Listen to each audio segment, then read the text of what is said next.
정용섭의 인문학적 기독교 풀이. 기독교가 뭐고? 제25강 민중신학에 대해. 오늘은 봄이라는 말이 무색할 정도로 한낮에는 좀 더웠습니다. 대구 샘터교회에서는 예배를 마치고 친교 식사를 한 뒤에 교회 옆에 있는 숲을 단체로 산책했어요. 숲을 중심으로 왼쪽으로 돌면 과수원과 논밭이 나오는데 그 샛길을 돌아서 저수지 끝을 가로질러 갔다가 다시 산속으로 들어가 한 바퀴 돌고 왔습니다. 약간 덥더군요. 위에 겉옷도 벗고 와이셔츠만 입고 돌았습니다. 경치가 좋았어요. 복숭아 과수원을 지났는데 꽃들이 막 피려고 하더군요. 어떤 사람은 팝콘이 터지는 것처럼 꽃들이 나온다고 표현하던데 맞는다는 생각이 들었어요. 온갖 종류의 과일 꽃들이 이미 한창 피기도 했고 터지기도 했더라고요. 숲속에 들어가니까 조그만 앵두나무 꽃이 있었어요. 저는 그 꽃을 잘 분간하지 못했는데 샘터 교회에 그런 걸 잘 아는 교우가 앵두꽃이라고 가르쳐 주더군요. 아주 예뻤습니다. 여러분도 좋은 하루를 보냈을 거라고 생각합니다. 제가 자주 하는 말이지만 이 시간이 우주의 시간 중에서 딱 한 번 주어진 겁니다. 물론 겉으로만 보면 어제나 오늘이나 내일이나 비슷해요. 내년 봄이 되면 또 반복되는 게 아닌가 하고 생각할지 모르지만 엄격한 의미에서 보면 같은 날은 하나도 없습니다. 내년의 4월 6일은 금년의 4월 6일과는 다릅니다. 날씨가 더 따뜻할 수도 있고 추울 수도 있고 비가 올 수도 있다는 말이 아니라 근본적으로 같은 날은 하나도 없다는 거예요. 물리학적으로 봐도 이건 아주 명확합니다. 지구가 45억 년 동안 쭉 진행되고 있으니까 결국은 변하는 거 아니겠어요. 45억 년 후에 지구가 사라진다고 하면 그동안 지구가 나이를 먹어 늙어가는 거니까요. 기독교인의 입장에서 볼 때 신학적으로 이것은 명확한 사실이죠. 기독교는 종말을 향해서 가고 있으니까요. 그런 점에서 오늘 이 시간은 딱 한 번뿐입니다. 오늘 귀한 시간을 보냈는데요. 저는 가끔씩 외계인들이 지구에 와서 우리의 이런 모습을 본다면 얼마나 새로울까 하는 그런 생각을 합니다. 가능하면 저도 다른 별에서 살다 온 사람처럼 이 지구를 경험해 보려고 노력하고 있는데요. 오늘도 아주 좋은 시간을 보내고 왔습니다. 주일 저녁은 질문과 대답하는 시간인데요. 올라온 질문이 없었어요. 그래서 제가 3가지 정도를 말하려고 계획했습니다. 첫 번째는 제가 계속 숙제로 안고 있는 민중신학에 대한 것인데요. 제가 그것을 주제로 한 글을 기독교 사상 4월호에 기고했습니다. 그리고 두 번째는 오늘 제가 설교한 본문에 대한 것인데요. 사도행전 2장에는 오순절 성령 강림이 나온 뒤에 베드로의 설교가 나옵니다. 제가 오늘 설교 본문으로 잡은 곳은 바로 그 다음이거든요. 그 베드로의 설교가 끝난 다음에 어떤 일이 벌어졌는지를 제가 본문으로 삼았습니다. 그러니까 오순절 성령 강림부터 쭉 연관되는 이야기인 거죠. 그걸 우리가 어떻게 봐야 하느냐는 문제입니다. 그리고 시간이 되면 지금 우리가 신약 성서를 공부하고 있으니까 성서 형성과 역사의 신비에 대해 짚어볼까 합니다. 이렇게 제목만 붙여도 아마 무엇을 말하려고 하는지 알 수 있을 거예요. 방금 물리학 이야기를 했지만 그것도 다 역사 안에 들어와 있는 겁니다. 모든 것들이 역사 안에서 이루어집니다. 신약 성서도 그 현상 중에 하나거든요. 그 문제를 짚어볼까 합니다. 진보 신학. 제가 신학 단상에 올리기도 했고 기독교 사상 4월호에도 쓴 글의 제목이 진보 신학 비판적 성찰입니다. 이 글에서 민중신학에 대한 문제를 짚었는데요. 이건 저의 실존적인 상황에서 나온 이야기이기도 합니다. 제가 이야기하는 중이라도 혹시 질문이 있으면 올려주세요. 시간 봐서 대답하겠습니다. 저는 기독교 대한성결교회 출신입니다. 그 교단을 약칭 기성이라고 합니다. 성결교는 기성과 예성으로 나눕니다. 예성은 예수교 대한성결교회의 약칭입니다. 한국에서는 기독과 예수가 싸운다는 우스갯소리가 있어요. 예성이 더 보수적인 성향이 있는데 기성도 보수에 속합니다. 예장의 통합보다 더 오른쪽으로 치우쳤다고 볼 수 있어요. 기성과 예성이 갈라진 이유는 1960년 어간에 WCC에서 탈퇴하느냐 마느냐의 문제였습니다.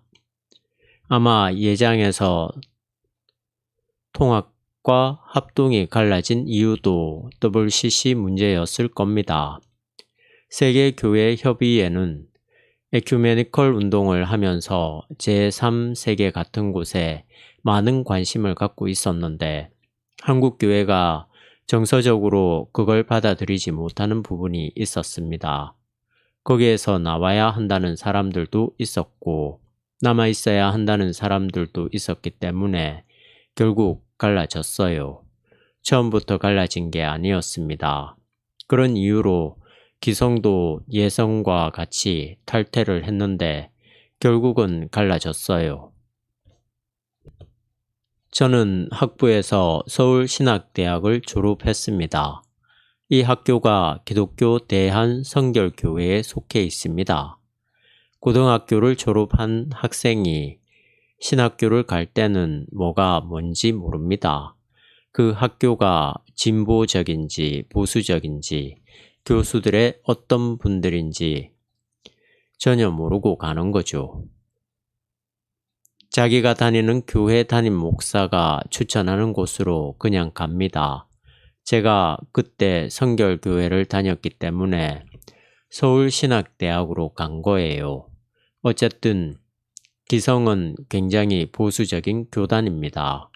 그러나 제가 일반적으로 같이 활동하고 있는 목사들, 즉 대구 경북 지역에서 같이 활동하고 있는 목사들은 되게 좀 진보적이에요.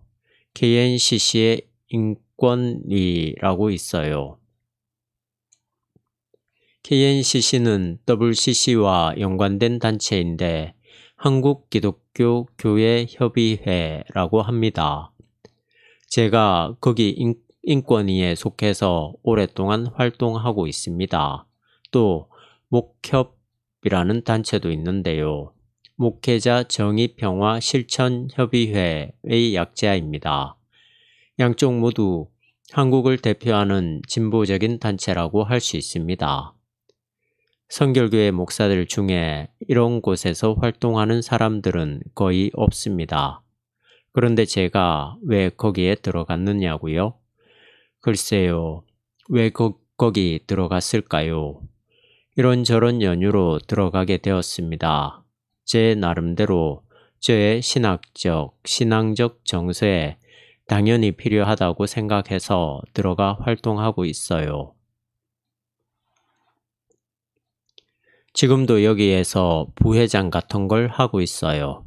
이미 인권위 대표회장을 할 때도 지났는데 고사했습니다. 다른 할 일도 많은데 책임을 맡으면 시간이 쪼들리니까요. 미안한 마음이죠. 이런 일들이 무거운 짐인데 다른 사람들에게 일임하고 이름만 걸어두는 정도입니다.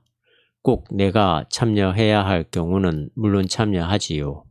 제가 속한 교단의 뿌리는 보수적인 기성이지만 실제로는 굉장히 진보적인 단체에서 활동을 했다는 말입니다. 그런데 제가 거기서 활동하면서 조금 실망하는 부분들이 있어요. 이걸 뭐라고 할까요? 이 진보 쪽에 있다는 분들이 다는 아니지만 상당한 부분에서 당파성을 뛰어넘지 못합니다. 당파성이요. 이걸 당파성이라고 해야 하나요? 계열이라고 해야 할까요? 민주노동당에서 평등파와 해방파인가요? NL과 PD 무슨 뜻이죠? 하여튼 그 사람들이 나뉘는 것처럼 말이에요. 진보적인 사람들이라고 한다면 톨레랑스가 더 많아야 하지 않겠어요? 역사의 진보와 미래를 내다보고 일치를 내다본다면 작은 차이 정도는 극복해야 하는데 이상하게도 그걸 극복하지 못하더라고요. 물론 보수적인 사람들은 더 할지도 모르지요. 한국 교회에 교파가 백 몇십 개로 갈라져 있는데 갈라진 교파들이 거의 보수에 속해 있어요. 예장 합동 측부터 시작해서 그렇게 나갑니다. 그렇게 보수는 말할 것도 없고 진보에서도 본인들은 그 차이가 크다고 생각할지 모르지만 제3자가 볼 때는 별로 결정적인 차이라고 볼 수 없는 그것을 넘지 못하더라고요. 그 안에 알력관계도 많습니다. 제가 진보 쪽에 있으면서 이런 이야기를 하면 제 얼굴에 침을 뱉는 꼴인데요. 그래도 이런 문제는 극복되어야 하지 않겠나 하는 차원에서 말하는 겁니다. 진보적이라면 훨씬 더 큰 관용의 자세로 문제들을 풀어나가야 하는데 그런 정신들이 약하다는 거예요. 다른 하나는 말만 진보지 그 중심은 전혀 진보적이지 않은 경우가 많다는 겁니다. 물론 전부 다 그렇다는 건 아니에요. 예를 들어 엘 목사라는 분이 있어요. 제가 잘 아는 분인데요. 한국에서도 알아주는 민주투사입니다. 지역의 대부라고 할 수 있어요.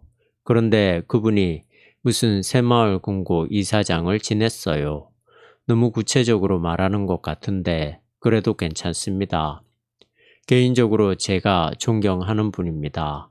진보의 문제를 말하기 위해서 예를 든 거지 개인적인 감정은 전혀 없습니다. 제가 사람의 한계를 이야기하려고 하는 거예요.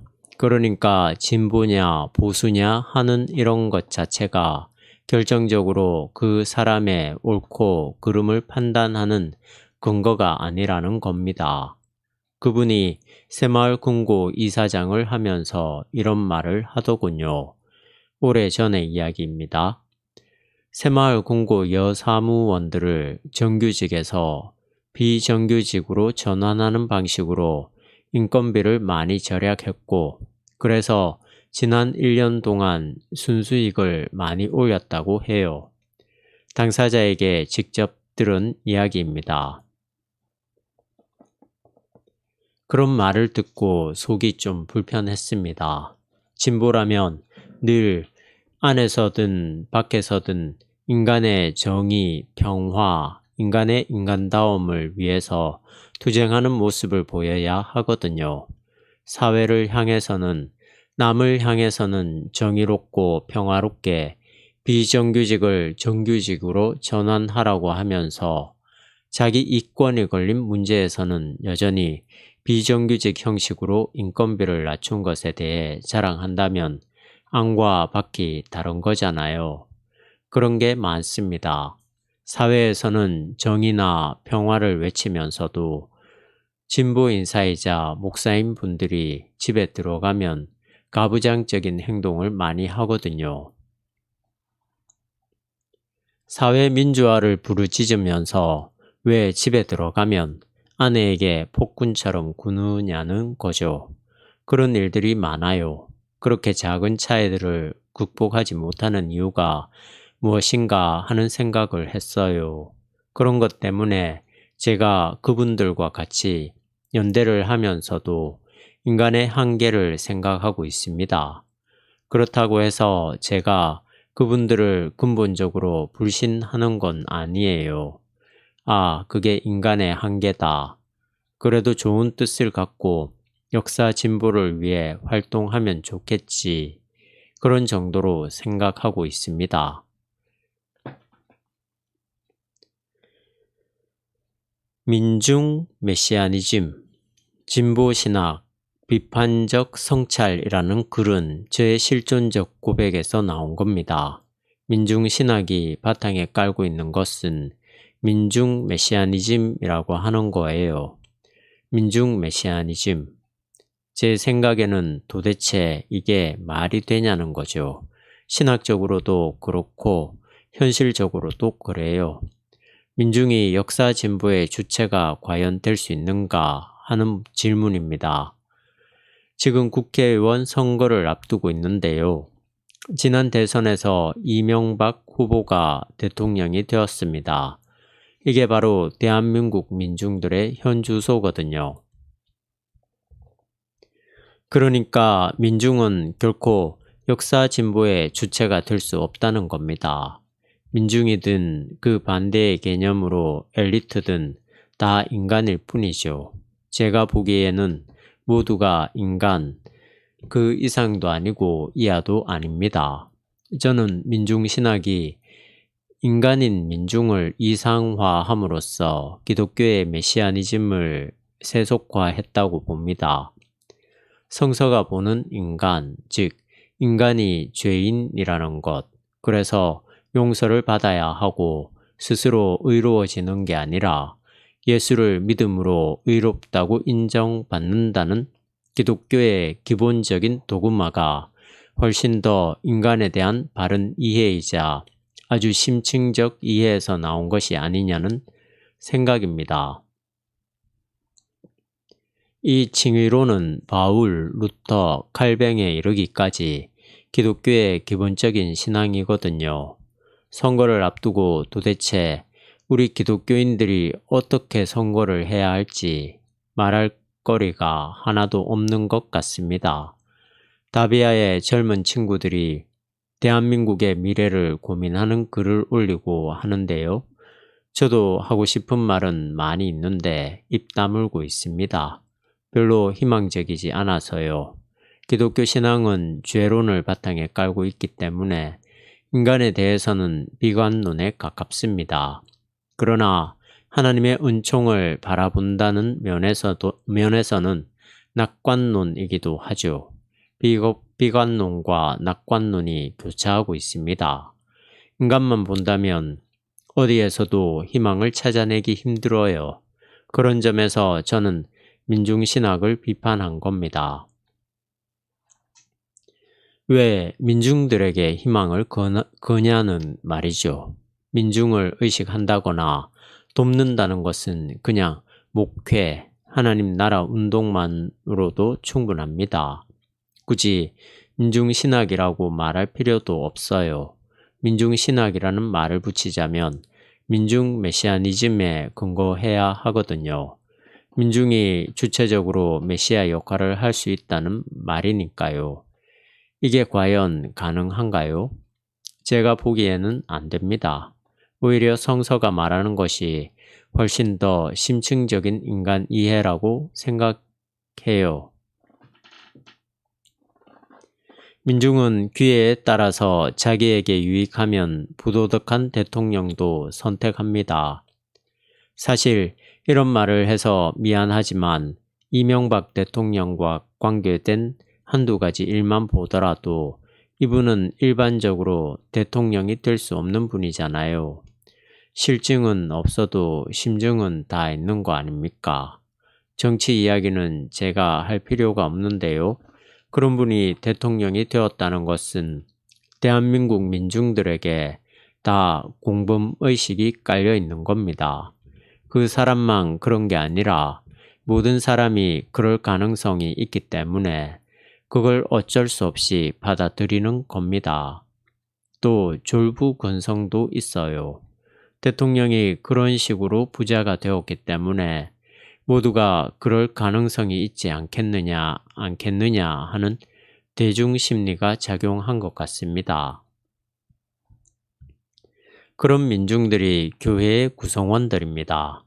제가 지금 세속적이고 물량적이고 이기적이고 가족 이기주의에 빠져 있는 그런 사람들을 아주 이상하게 생각하는 게 아닙니다. 저도 그 사람들과 크게 다를 게 없어요. 다만 그게 현실이라고 말하고 있을 뿐이죠. 저를 포함한 이런 민중에게는 구원의 가능성이 나오기 힘듭니다. 교회 스스로도 구원의 공동체로서는 불가능해요. 민중신학과 구별되는 자유주의 신학이 있죠. 이게 조금 다르기는 합니다. 홍정수 교수님인가요? 그분이 배짜는 하나님을 썼는데요. 감리교 신학대학은 종교다원성을 강조하는 성향이 있고 한국신학대학은 민중신학이 강합니다. 그런 점에서 다르기는 하지만 정통신학을 극복하자는 점에서는 비슷한 방향을 가지고 있죠. 그런데 이 자유주의 신학의 대표라고 할 수 있는 홍정수 목사님 등이 보이는 태도와 근본적이고 보수적인 대중적 목사님들이 보이는 태도가 제가 보기엔 비슷합니다. 양쪽 다 포퓰리즘이에요. 홍정수 목사님 쪽에 있는 분들도 기독교의 정통신학이 뭐가 중요한가, 청중들이 원하는 것이 바로 구원의 메시지가 아닌가 하고 말합니다. 그들에게는 모든 게 가능합니다. 민중들, 대중들, 종교 소비자가 중요하니까요. 소비자가 왕입니다. 소비자 맞춤형의 기독교로 나가는 것이 바로 그들이 원하는 겁니다. 이분들이 상당히 정통교회를 비판하지만 그 내면에 작동하고 있는 심리적 기제는 정통교회와 하나도 틀린 게 없어요. 이런 방식으로 하면 열린 예배 같은 미국식의 값싼 실용주의 기독교가 얼마든지 수용될 수 있죠. 그쪽으로 나갈 수밖에 없습니다. 한편 보수주의라고 해서 다 그런 것도 아닙니다. 여기에도 다양한 스펙트럼이 있으니까요. 저는 일반적인 대중교회를 말한 겁니다. 자유주의와 보수주의는 극과 극 같은데 사실 포퓰리즘이라는 점에서 똑같아요. 민중에게 눈높이를 맞추니까요. 그들이 요구하는 것은 전혀 다른 것 같지만 결국 같은 걸 제공해주고 있습니다. 양쪽 모두 복음이 상품이 됩니다. 상품 포장만 잘하면 잘 팔릴 수 있어요. 지금 우리나라는 책도 상품이 되어 버렸습니다. 여담이지만 독일에서 나오는 신학책들은 표지가 단순합니다. 단색으로 정말 촌스럽게 나옵니다. 아무래도 하나 직접 보여드려야겠네요. 보세요. 제가 번역한 판넨베르크 책인데요. 이렇게 생겼습니다. 문고판이죠. 몰트만의 책도 있는데요. 이 책 제목은 하나님의 오심이고 부제는 그리스도론적 종말론이에요. 몰트만을 세계적 신학자의 반열에 올려놓은 대표작이 희망의 신학입니다. 이 책은 그가 희망의 철학자인 블로어의 책 희망의 원리를 읽고 신학적 대안으로 쓴 거예요. 여러분은 몰트만의 희망의 신학이 뭐를 이야기하는 것 같아요? 그것도 좋은 책입니다. 종말론이에요. 마르크시즘도 종말론이거든요. 누가 말했는지 모르겠지만 마르크시즘을 세속화된 기독교의 종말론이라고 말하는 사람도 있습니다. 역사의 마지막을 향한 이야기들이고 성서가 이미 그걸 말하고 있으니까요. 기독교 2000년 동안 종말론이 중요하게 다뤄질 때도 있었고 약간 소홀히 다뤄질 때도 있었습니다. 교회가 막강한 힘을 발휘하고 있을 때는 종말론이 약합니다. 교황청을 중심으로 탄탄한 체계를 가진 질서로서의 교회라면 종말이 오지 않는 게 더 낫다고 생각할 수도 있겠죠. 도스토예프스키도 카라마조프가의 형제들에서 그런 걸 비판하고 있습니다. 교회와 종말론은 사실 때려야 뗄 수 없는 관계인데도 현실에서 교회가 막강해지면 종말론이 약화됩니다. 지금 한국 교회에는 종말론이 없잖아요. 있어봐야 담임 선교회가 이야기했던 휴거가 고작이죠. 그런 방식의 종말론은 시한부 종말론이기도 하고 신화적 종말론이기도 합니다. 건강한 종말론은 지금 한국 교회에서 실종된 상태예요. 왜냐하면 종말론이 들어올 틈이 없기 때문이죠. 교회가 너무 강하니까요.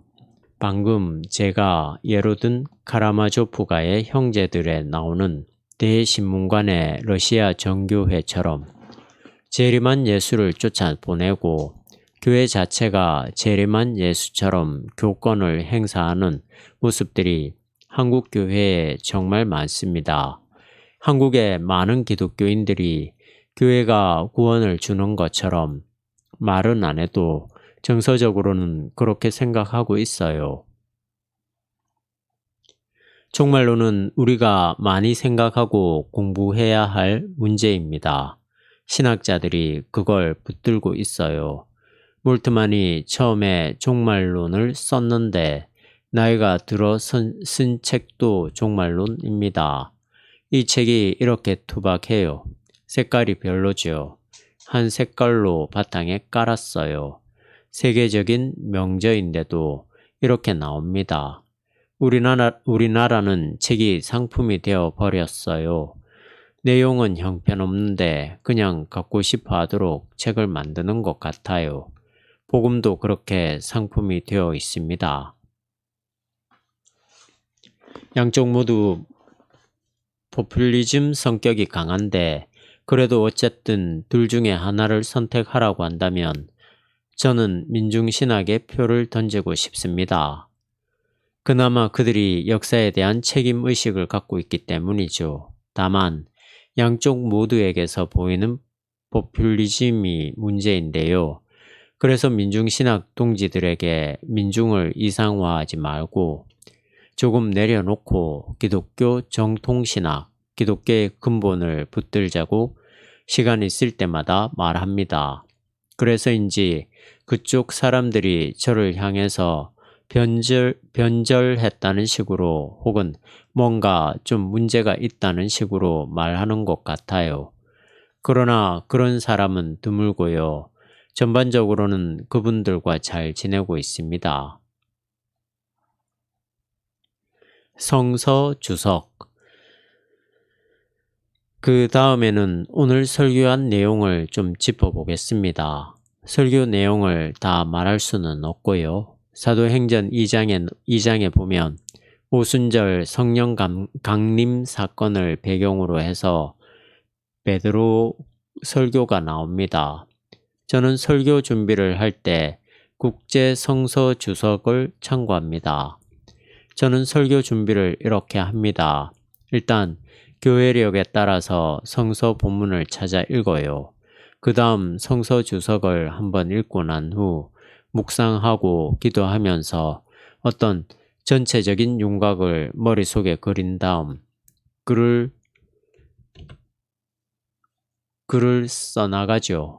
글을 쓰면서 윤곽이 바뀌기도 하고 다시 기뻐지기도 합니다. 성서 주석을 보는 작업은 상당히 중요합니다.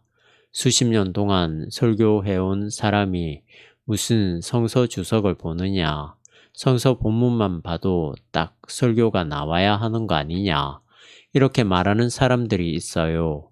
물론 성서 주석을 보지 않고도 설교할 수는 있습니다.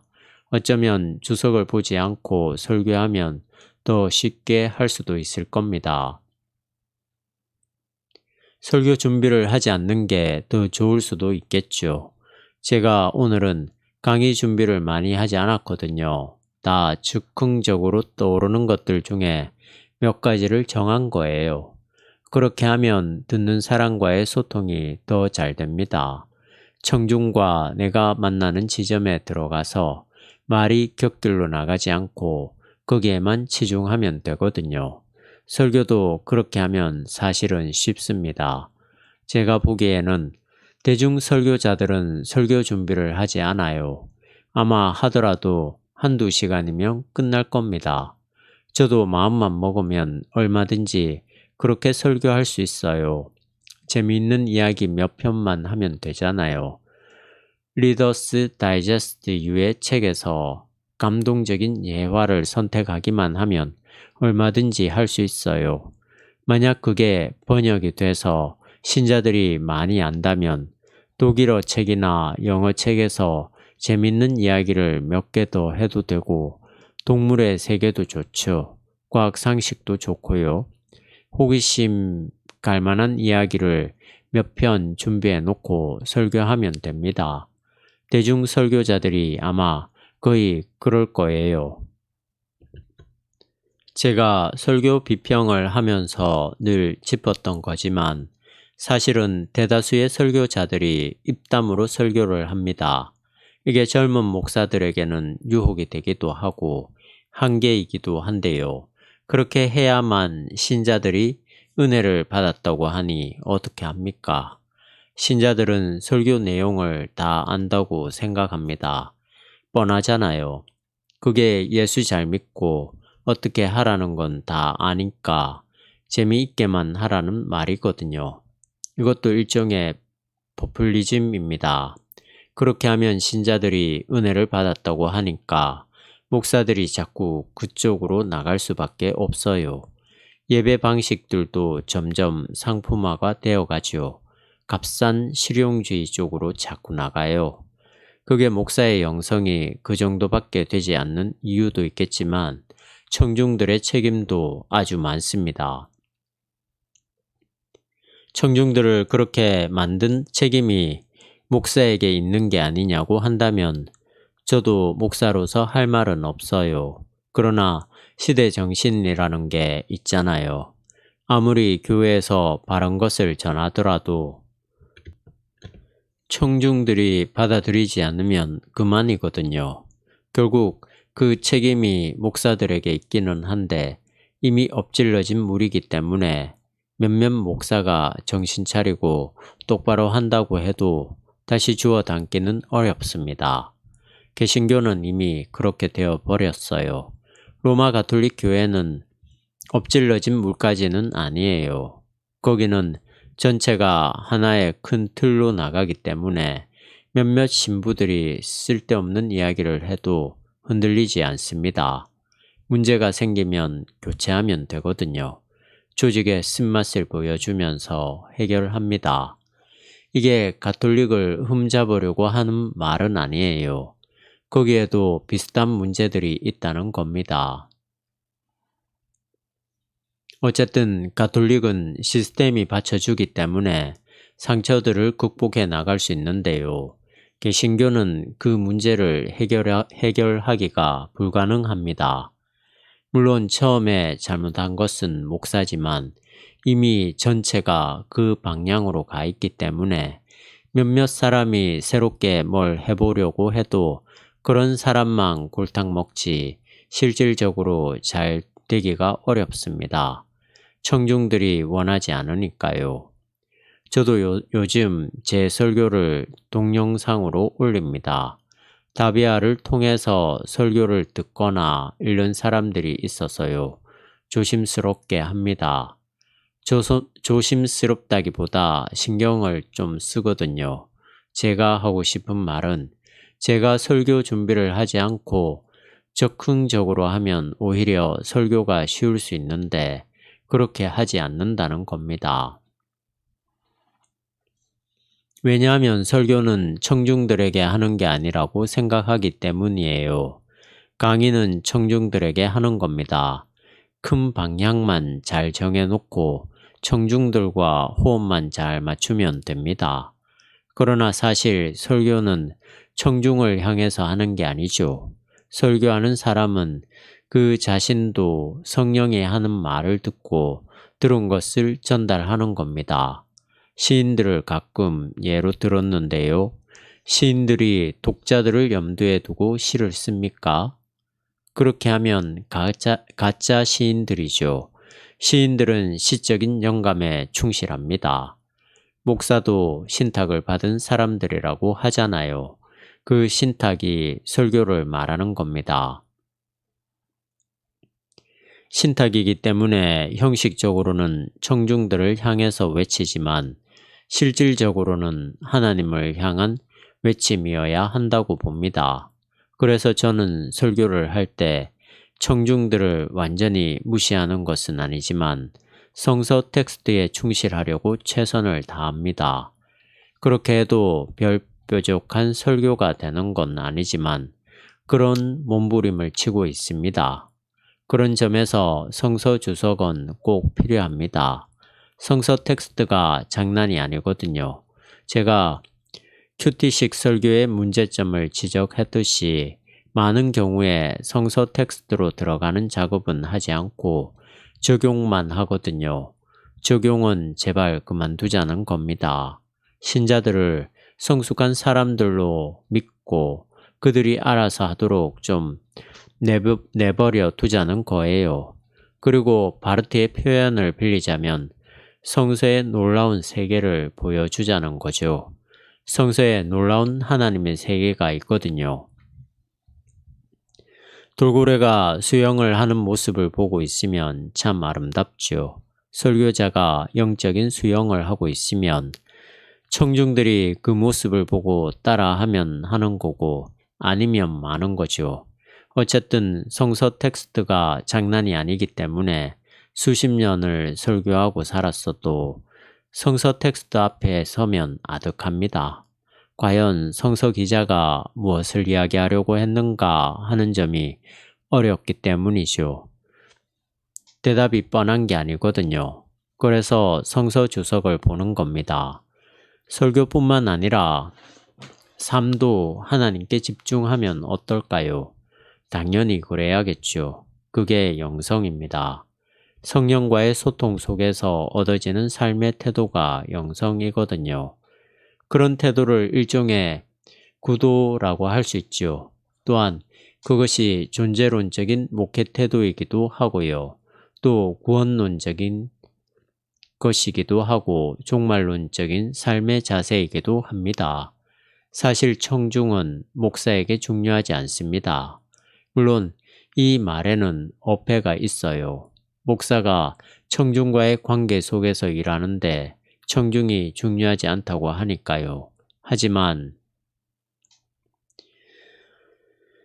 목사의 영적인 시각은 청중이 아니라 성령을 지향해야 하는 겁니다. 이게 잘 안 되는 이유는 목사 스스로가 성령이 무엇인지 잘 모르기 때문이에요.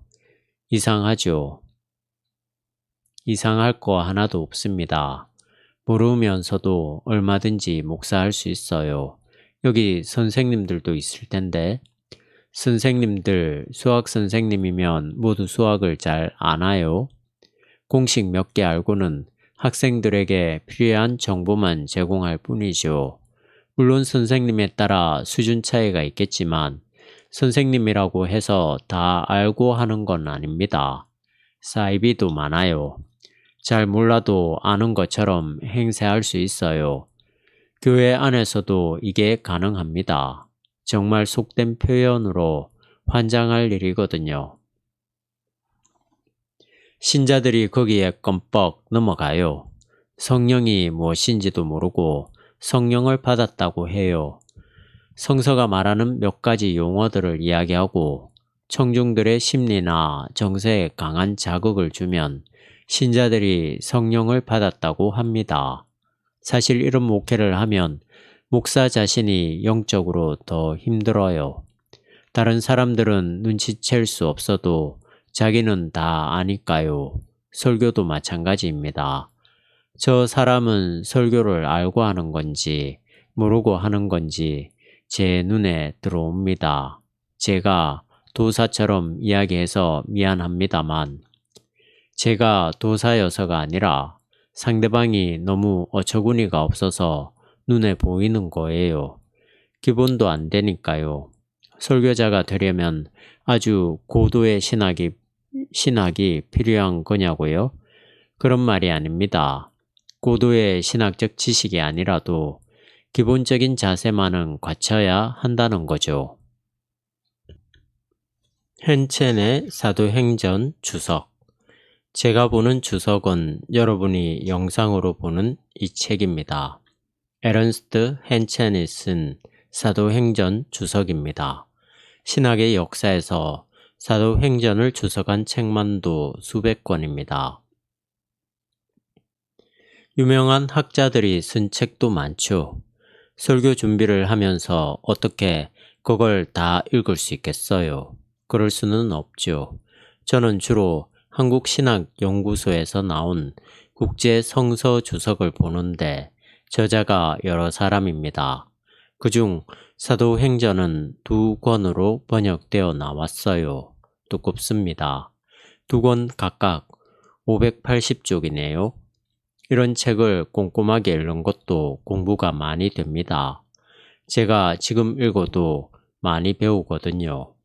여기에 나오는 한 부분을 읽어 드리려고 지금까지 뜸을 들였습니다. 오순절 사건에 대해 주석한 내용인데요. 읽어보겠습니다. 들어보세요. 누가의 오순절 사건 보도를 마치 그리스도교 선교의 시작을 사실 그대로 전달해주는 기록 영화처럼 보려고 한다면 누가의 이 보도는 오해될 수밖에 없다. 오히려 우리는 이 보도에 함축되어 있는 본질적인 신학적인 진술에만 관심을 국한시켜야 할 것이다.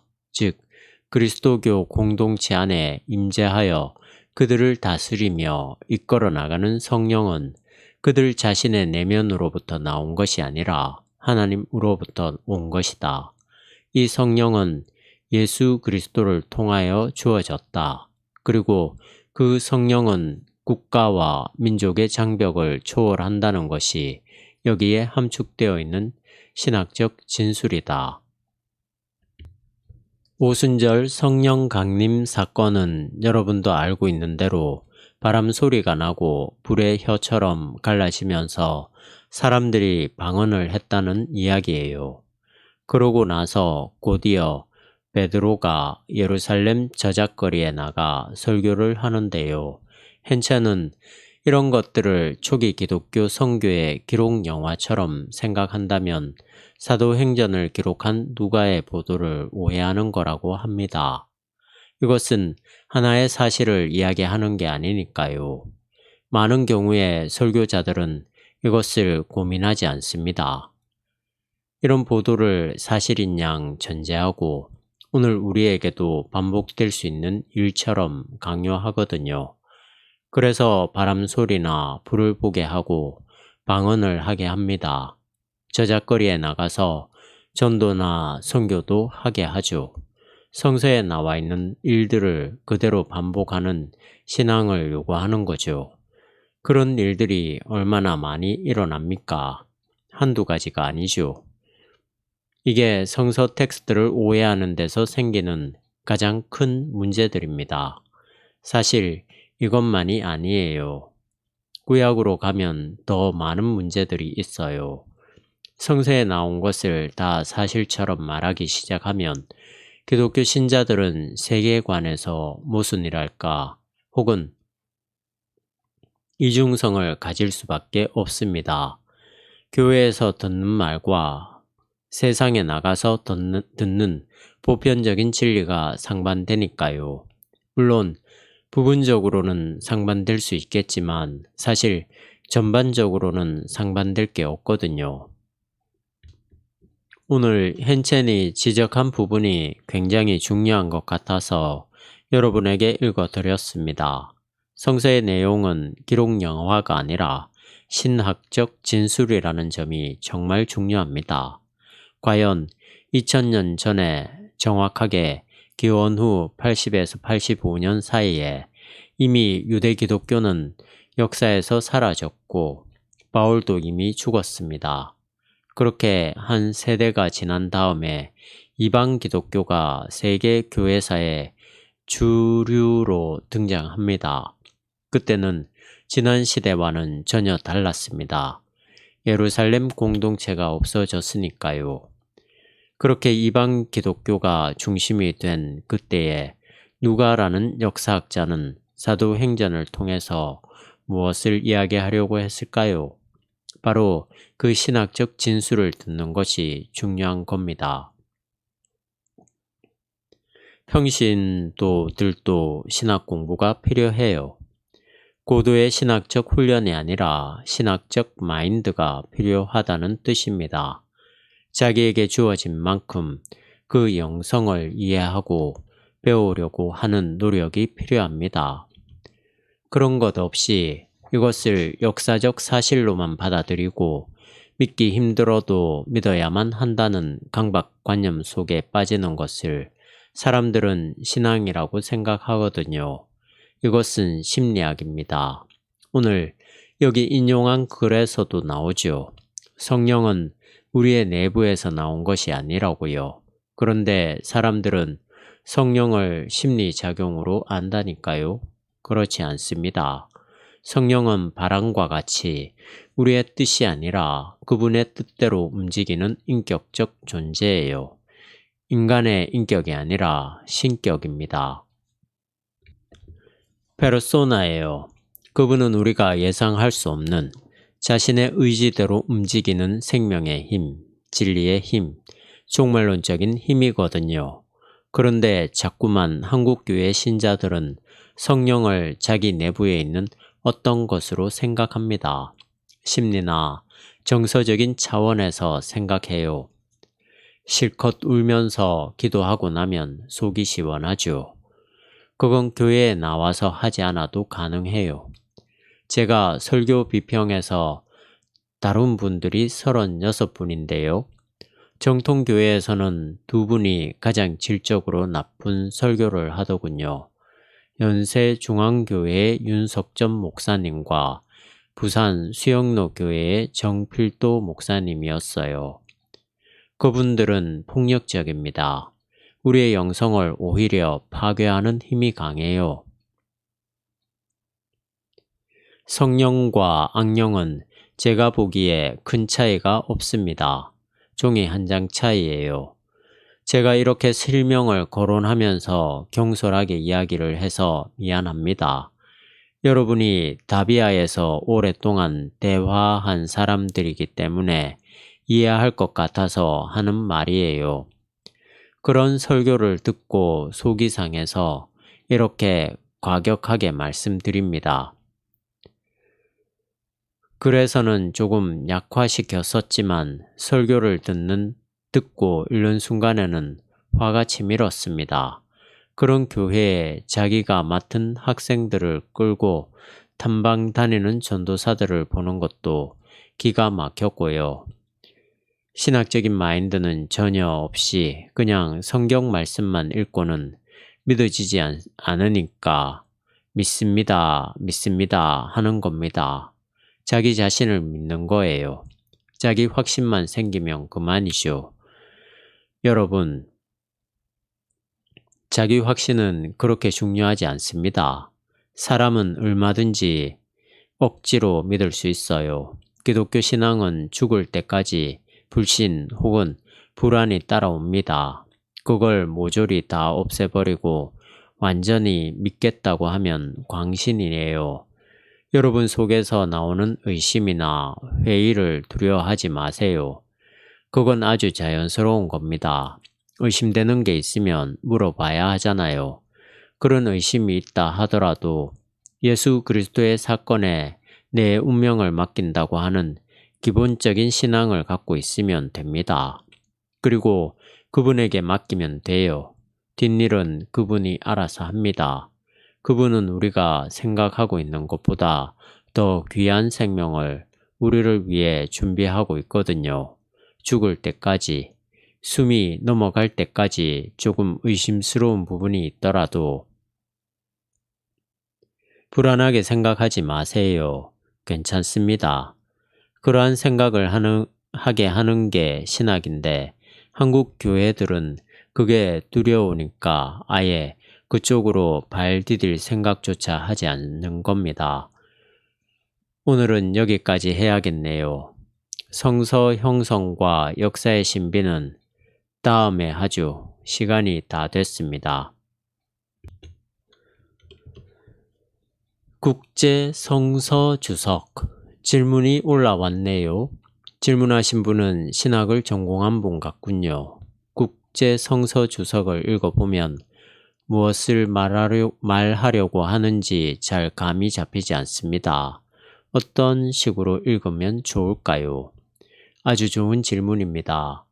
칼 바르트의 책을 읽으면 손에 잡히나요? 아마 그러지 않을 거예요. 아마 6, 7급의 바둑을 두는 사람이 프로 기사가 두는 바둑을 보면 잘 이해를 못합니다. 옆에서 누가 다 설명을 해야 하거든요. 국제 성서 주석은 바둑으로 치면 최고수들의 바둑 시합입니다. 우리가 프로 기사의 수를 이해할 수 없으면 아무리 봐도 실력은 늘지 않습니다. 그런 것을 이해하려고 신학교에 가는 겁니다. 공부하는 거죠. 신학교를 잘 나왔으면, 성실하게 공부했으면, 그리고 좋은 선생을 만나서 그런 훈련을 충분히 받았으면 역사 비평 등 인문학적 훈련을 통해서 세계를 이해하게 되죠. 그런데 시간과 공간의 의미도 모르는 사람이 어떻게 종말론을 이해하겠어요? 종말론이 이야기하는 이 세계에 대한 해석들을 전반적으로 알고 있는 사람이라고 해도 이런 신학책을 읽으면 진짜 안 들어오는 부분들이 있을 겁니다. 그건 한꺼번에 해결할 수 없습니다. 신학 공부를 해야 해요. 그것도 꾸준하게 말입니다. 어쩔 수 없어요. 칼뱅 주석이 어떠냐고요? 좋습니다. 바르트 주석도 마찬가지고요. 그때는 아직까지 역사 비평적인 성서 주석이 연구되기 전입니다. 그래서 오히려 우리가 이해하기에는 더 좋아요. 역사 비평 이전의 작품들이니까요. 그들은 역사 비평을 거치지 않아도 근원을 뚫고 있는 힘이 있기 때문에 좋은 이야기를 많이 합니다. 정말 좋은 책들이죠. 그러나 많은 사람들이 칼뱅과 바르트 책을 읽어도 놓치는 부분이 많습니다. 아는 것만큼 보인다는 명제가 여기에도 해당되는 거죠. 거기에 이르는 뾰족한 길, 왕도는 따로 없습니다. 바둑도 5급, 4급 순서대로 올라가듯이 여기에도 비약은 없어요. 등산할 때도 마찬가지죠. 한꺼번에 정상은 못 올라갑니다. 어디쯤 올라가면 그 다음이 보이죠. 차근차근 올라가야 하는 것과 똑같아요. 사실 하나님에 대한 이해도 마찬가지입니다. 영성도 그렇고요. 마이스트 에크하르트와 같은 영성이 우리가 기도를 열심히 한다고 당장 생기겠어요? 아닙니다. 세계를 이해하는 것만큼 그런 영성이 생기는 거예요. 설교 뒷부분에도 썼지만 성만찬과 세례 같은 것은 생명과 죽음의 궁극적 문제거든요. 우리가 일상에서 이것을 이해하는 것만큼 세례의 의미가 주어집니다. 그것은 틀림없어요. 한 주간도 잘 보내세요. 오늘은 마음이 가뿐합니다. 왜 그런지 알죠? 매주 월요일 포항 Y에서 하는 갈라디아서 성경 공부를 지난주에 마쳤거든요. 이제 가지 않아도 됩니다. 해방이에요. 대신 이제 다른 걸 좀 해야겠습니다. 설교집은 5월 말쯤 나올 겁니다. 열심히 교정 보는 분들이 있어요. 또 여태까지 설교를 중심으로 강의했던 것들이 있는데 그걸 다시 정리해서 책으로 내려고 합니다. 몇 가지 책으로 내야 할 원고들이 있어요. 틈틈이 시간 나는 대로 그것들을 정리해 볼까 합니다. 오늘 편히 주무십시오. 행복하고 편안한 밤이 되기를 바랍니다.